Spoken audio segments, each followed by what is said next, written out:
The meeting started at 9, the way it always did, with the same bad coffee and the same arrangement of tired faces around the same oval table, and within 4 minutes Marcus Webb had already been made to feel like he shouldn't have come. It wasn't one thing. It was never one thing. It was the way his ideas landed in that room, submitted, considered for exactly as long as it took the man at the head of a table to form a dismissive expression, and then discarded, not with a direct rebuttal, not with any engagement serious enough to be called a critique, but with a kind of ambient contempt that was worse than argument because it gave him nothing to push back against. You cannot debate a smirk. You cannot counter a sigh. You cannot hold your ground against a man who responds to your quarterly analysis with a slight tilt of the head toward his VP and a look that says, without using a single word, "Can you believe this guy?" His name was Marcus Webb. He was 31 years old. He was a senior product analyst at a software company called Viridian Systems, based in Portland, Oregon, and he had been working there for 4 years and 3 months when the Tuesday that changed everything finally arrived. But before that Tuesday, there were a lot of other Tuesdays, and every single one of them is part of the story. The man at the head of the table was named Gordon Flach. He was 54. He had been with Viridian since the beginning, one of the original employees, elevated over the years to the title of Chief Product Officer through a combination of institutional seniority and a personality so forceful and so consistently performing confidence that people who had never examined it closely tended to mistake it for competence. He was the kind of leader who inspired a particular kind of loyalty, not the loyalty of people who believed in the mission, but the loyalty of people who had learned that positioning themselves close to his approval was the safest place in the building to stand. Marcus had known from his first month that he and Gordon were not going to be a productive combination. The friction between them was not personal, exactly, or not only personal. It was structural. Marcus worked from evidence. He built his positions the way an engineer builds a bridge, with load calculations, with material testing, with the patient construction of something designed to hold weight under real conditions. Gordon worked from instinct and seniority, from the confident assertion that his read on a situation was correct because his reads on situations had, for a long time, been treated as correct, which is a very different thing. When those two approaches met in the same room around the same problem, there was only one outcome, and it had nothing to do with which position was stronger. The humiliation was public, because Gordon's theater was public. He needed an audience. He needed witnesses to his authority, and the weekly product meeting was the primary venue in which he exercised it. There were 14 people in that room every Tuesday morning, and every Tuesday morning, somewhere in the 90-minute agenda, there was a moment that belonged specifically to Marcus, or rather, a moment that was made at Marcus's expense. A comment about his data methodology that came with a chuckle and a look around the table. A dismissal of a product recommendation he had spent 2 weeks building with the words, "That's not how this industry works," delivered with the patient weariness of a teacher who is running out of sympathy for a slow student. Once, memorably, Gordon had held up Marcus's written brief, read one sentence aloud in a slightly elevated voice, and set it back down with a flatness that communicated, to everyone present, that what he had just read was not worth the paper it was on. That moment, the held-up brief, the read sentence, the flat replacement on the table, Marcus had replayed it many times in the weeks that followed. Not in a destructive way. Not in the way where the humiliation plays on a loop and eats through your confidence like acid.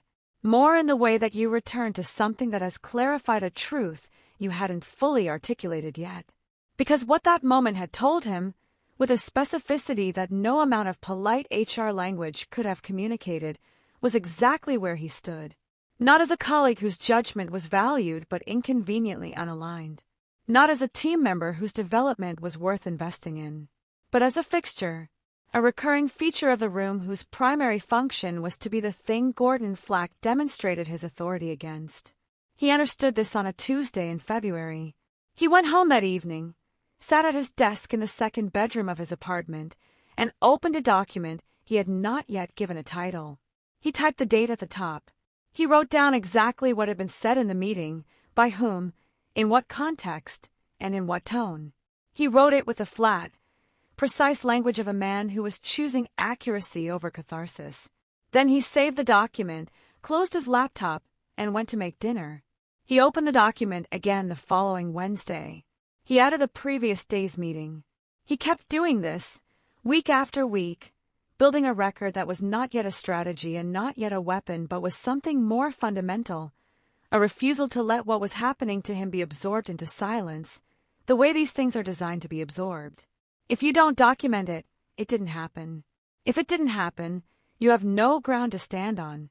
And Marcus, who had been building load-bearing structures his whole professional life, understood that ground was everything. But the document was only one thread. The other thread had started 3 months before the Tuesday of the brief, in a conversation he'd had with his college friend, Deja Simmons, who worked in fintech in Seattle and who he called most Sunday evenings because she was the sharpest person he knew, and talking to her always clarified whatever he had been unable to clarify on his own.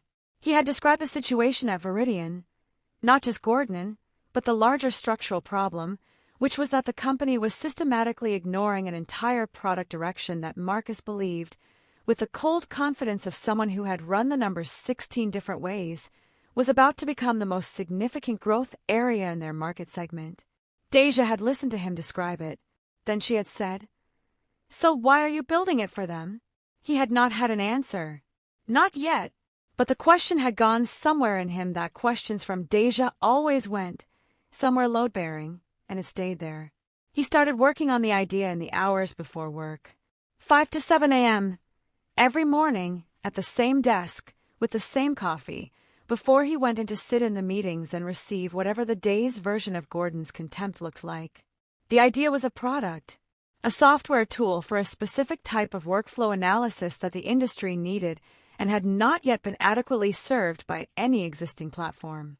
He had identified the gap in his work at Veridian, had in fact written a brief about it that Gordon had held up and set back down with that particular flatness, and he had begun building toward it with the methodical patience of a man who knows he is not in a hurry because the timing will matter more than the speed. He was careful about what this work was and wasn't. He was careful with IP boundaries, with the line between his employment obligations and his personal project. He was careful not to use company resources, not to develop on company time, not to use proprietary data or internal research. He was building something new, from the outside in, and he was building it cleanly. This was not incidental. This was as intentional as everything else he did. By month 4 of the early mornings, he had a prototype. It was rough. It worked. He showed it to Deja over a video call on a Sunday evening and watched her expression shift, which was not something her expression did easily or without cause. She said, "Marcus, this is good." He said, "I know." She said, "How long have you been working on this?" He told her.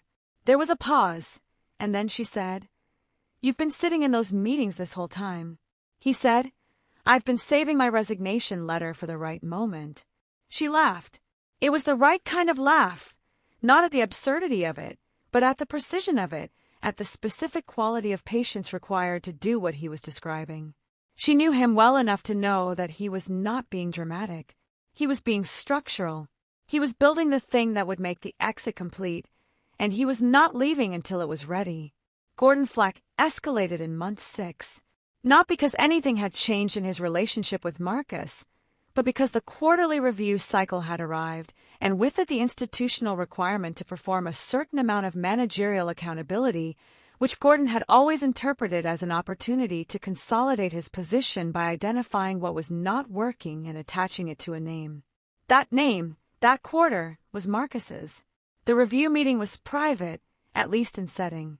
In practice, the feedback Gordon delivered had the character of something that had already been communicated to others, had already been shaped into a narrative, had already been given a frame in which Marcus's analytical rigor was recast as inflexibility, his evidence-based approach recast as an inability to move at the speed the business requires, and his persistent identification of the product gap that the company was failing to address recast as a failure to understand the company's strategic direction. He was given a performance improvement plan. 3 months, specific metrics, the careful bureaucratic architecture of a managed exit. Marcus received it with a stillness that Gordon appeared to mistake for submission. He signed the acknowledgement form. He asked 2 clarifying questions about the metrics, phrased with the neutral precision of someone who intended to meet them. He said thank you and left the office and walked to the elevator and stood in it for the duration of the descent, and walked out of the building into a gray Portland afternoon and stood on the sidewalk for 30 seconds, breathing. Then he took his phone out and called Deja. He said, "They put me on a PIP." She said, "When?" 20 minutes ago." She said, "Are you okay?" He considered the question seriously, the way he considered most things. Then he said, "I'm better than okay. I'm on a timeline now." The performance improvement plan had done what Gordon had not intended it to do. It had given Marcus clarity about the outer boundary of his window. 3 months. He had 3 months before the exit they were building for him was complete, and he needed to use them with the focused efficiency of a man who has suddenly had his planning horizon defined with unexpected precision. He was grateful for it, in the cold and particular way that useful information is always worth being grateful for, regardless of the form in which it arrives. He accelerated. He had already, in the months of early mornings, developed the prototype past roughness into something demonstrably functional. He had identified 3 potential early users in his professional network, people outside Viridian, in adjacent industries, who had confirmed the problem he was solving was real and whose informal feedback had sharpened the tool with the efficiency of actual conditions. He had quietly and carefully begun conversations with Deja about the possibility of co-founding, which she had, after 3 Sundays of extended conversation, committed to as a serious proposition. What he did not yet have was funding. And funding, he had come to understand, was the difference between a resignation that was a leap and a resignation that was a flight. He did not want to leap into uncertainty and call it courage. He wanted to take off with enough altitude that the direction was already established. He spent the first month of the PIP period building the pitch. Not a deck with optimistic projections and generic market slides, but the specific, evidence-dense, rigorous presentation of a man who had been running the analysis on this gap for 2 years and could answer any question about it from memory, in depth with data. He sent the first outreach emails in week 5 of the 3-month clock. He contacted 9 people, not a mass email, not a spray and pray approach, but 9 specific individuals whose investment thesis aligned with what he was building and with whom he had enough existing relationship to get a real response. He sent from a personal account. He was careful about what he said and how he said it. He was building something that he believed was significant, and he wanted the first people to hear about it to hear it that way. Not oversold, not undersold, but exactly what it was. 6 responded. 4 agreed to an initial conversation. 2 of those conversations converted to real interest. He continued going to the meetings. Every Tuesday morning, 9 a.m., bad coffee, oval table, Gordon Flach. He continued submitting his work product. He met every metric in the PIP with the focused, impersonal efficiency of a man who was completing a task that had become entirely separate from his sense of himself. He documented everything, still. He wrote down every meeting, every comment, every managed and deliberate small humiliation. Not because he needed the documentation for any pending legal purpose, but because maintaining the record was its own discipline, a daily reminder of what this was and what it was not, a way of keeping the situation at arm's length while remaining fully present inside it. Gordon, in these months, seemed to interpret Marcus's quieter compliance as evidence that the PIP had done its corrective work. He became, if not warmer, then less overtly contemptuous, in the way that a predator becomes less focused once the prey appears to have stopped running. He mentioned, once, in a Tuesday meeting, that he was seeing more alignment from the product analysis team, and several people around the table nodded with the practiced enthusiasm of people who understand which way the wind is blowing. Marcus wrote it down that evening. He wrote down the exact words. He titled that section of the document, Alignment. The term sheet arrived on a Thursday. 2 investors, one leading with one participating, for an amount that exceeded what Marcus had initially targeted by a margin that changed the altitude of his exit from comfortable to unambiguous. Deja called him when it came through and said, with the kind of controlled excitement of a person who is trying to be measured about something that is not a measured feeling, "Marcus, we have a company." He sat at his desk for a moment after she said it. The early morning light was coming through the window in the way it came through in October. He looked at the term sheet on his screen, and he thought about the Tuesday meetings. All of them, every one of them, in sequence, from the first month to the present, with all their small, precise damage.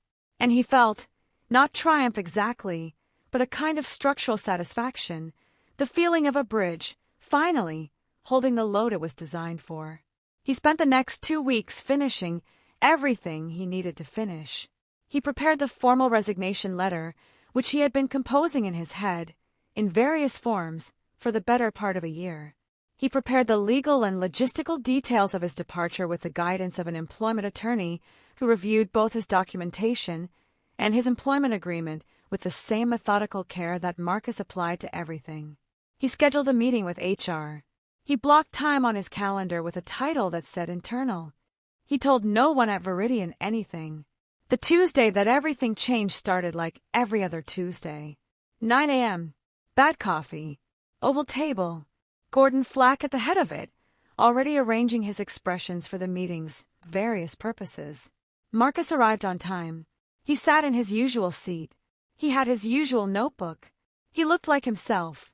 He was himself. The only difference was the folded paper in his jacket pocket and what it said and what he was going to do with it in approximately 43 minutes. The meeting ran its course. Gordon opened. The agenda progressed. There was a product update. There was a metrics discussion.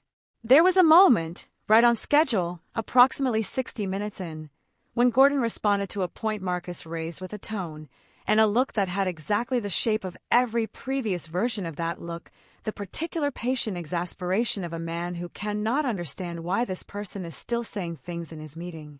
The room shifted in the familiar way. A few people looked at their laptops. Marcus let it pass. He did not feel what he would have felt in the first year. He felt, instead, the clean and absolute calm of a man who is watching something end and knows exactly what is beginning. At minute 74, there was a natural pause in the agenda. Gordon glanced around the table in the way that invited any final items. Marcus said, "I actually have something I'd like to share." His voice was even. Gordon nodded, with the slight over-permission of someone who does not anticipate what they are about to hear. Marcus reached into his jacket pocket. He unfolded the letter. He set it on the table, not slid, not handed across, just placed with a flatness that was its own kind of statement. And he said that he was resigning his position effective in 2 weeks, that the letter contained all the necessary details, and that he wanted to say he was grateful for the experience and for what it had clarified. The room processed this in the way that rooms process unexpected information, a beat of collective recalibration, eyes moving to each other and back, a shift in energy that was almost audible. Gordon's expression moved through several things quickly. Surprise was the first. And then, beneath the surprise, something that Marcus had not seen on that face before. A tightness, an uncertainty that did not know yet how to present itself. He said, with a careful neutrality that was its own tell, "We'll want to follow the standard off-boarding process." He picked up the letter. He looked at it without reading it. He set it back down. Marcus said, "Of course," and closed his notebook. The company was announced 2 weeks after his last day at Viridian. The press coverage was specific and attentive. The product was named. The funding was mentioned. Deja's picture was beside his on the company's website, both of them looking like what they were. 2 people who had been working toward something for a long time and had arrived at it without making any noise along the way.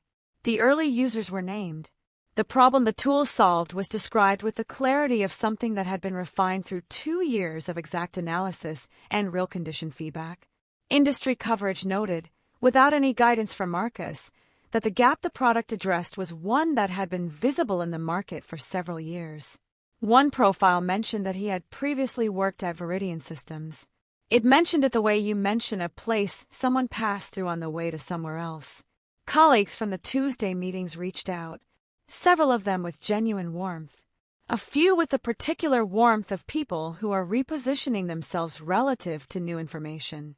He responded to all of them with the same even, genuine courtesy he had always had, because the exit had never been about any of them, and he had known that the whole time. Gordon Flach did not reach out. Not immediately. 3 months later, a connection request arrived on LinkedIn. Marcus looked at it for a moment. He did not accept it, and he did not decline it. He simply let it sit there, pending, in the way that some things are best left, neither resolved nor discarded, but quietly and permanently without the power to determine anything. He went back to work. He went back to the early mornings, except now the early mornings were the company, and Deja was on the same call, and the oval table had been replaced by a standing desk in a small office in southeast Portland that smelled like fresh paint and new carpet. He went to meetings where his ideas were the reason everyone was in the room. He built things that were used by people who chose to use them. He hired people and treated them with the specific, deliberate respect of a man who had spent 4 years understanding what its absence costs. He still had the document. The one he had started on that February evening, with the date at the top in the flat, precise language. He had not deleted it. He had not read it in a while either. It was simply there, saved on a personal drive. Not a wound, not a trophy, just a record. Evidence that something had happened exactly as he had experienced it. Evidence that he had not imagined the weight of it or the cost of it. Evidence, most importantly, that he had been there, in that room, at that table, absorbing what the room required him to absorb, while building, in the hours before and after, something the room could not touch. He sat through every insult. He wrote down every one of them. And when the moment was finally right, he set down a piece of paper with the same quiet deliberateness that had once been used against him, and he walked out of that building carrying nothing he hadn't brought with him, into a company he had built in the margins of a job that had never deserved him. The meetings still happen every Tuesday at Viridian. 9 a.m. Bad coffee. Same oval table. Same arrangement of faces. Marcus Webb is not one of them. He hasn't been for a long time. And in the industry where the product lives, his name now means something that has nothing to do with that room, and everything to do with what he was doing while he was still in it.